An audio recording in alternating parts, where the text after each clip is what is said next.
મહત્વના સમાચાર રાજ્યની નગરપાલિકાઓમાં હોદ્દેદારોની વરણી થઈ રહી છે ત્યારે સમાચાર હાલ પ્રાપ્ત થઈ રહ્યા છે કચ્છથી અંજાર નગરપાલિકાના પ્રમુખ તરીકે ધર્મિષ્ઠાબેન ખાંડેકાની વરણી કરવામાં આવી છે। અંજાર નગરપાલિકાના ઉપપ્રમુખ તરીકે પરેશ માલસતરની વરણી કરવામાં આવી છે।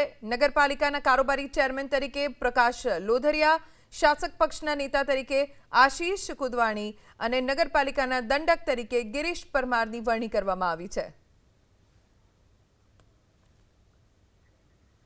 ખેડાથી સમાચાર ઠાસરા નગરપાલિકામાં તમામ હોદ્દેદારો મહિલા હોદ્દેદારો। ઠાસરા નગરપાલિકાના પ્રમુખ તરીકે હિનાબેન પટેલ, ઉપપ્રમુખ તરીકે ચંદ્રિકાબેન પરમાર, કારોબારી ચેરમેન તરીકે અંકિતા સોલંકી, શાસક પક્ષના નેતા તરીકે તેજલબેન પંડ્યાનું નામ જાહેર થયું છે। એટલે કે ઠાસરા નગરપાલિકામાં તમામ હોદ્દેદારો મહિલા હોદ્દેદારો જેમની વરણી કરવામાં આવી છે।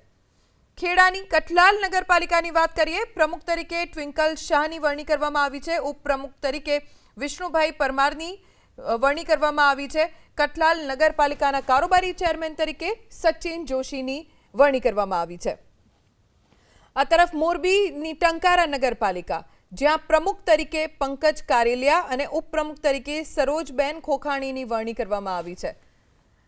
તો કચ્છની અંજાર નગરપાલિકાના પ્રમુખ તરીકે ધર્મિષ્ઠાબેન ખાંડેકા, ઉપપ્રમુખ તરીકે પરેશ માલસતર, કારોબારી ચેરમેન તરીકે પ્રકાશ લોધરિયા, શાસક પક્ષના નેતા આશીષ કુદવાણી અને દંડક તરીકે ગિરીશ પરમારની વરણી કરવામાં આવી છે।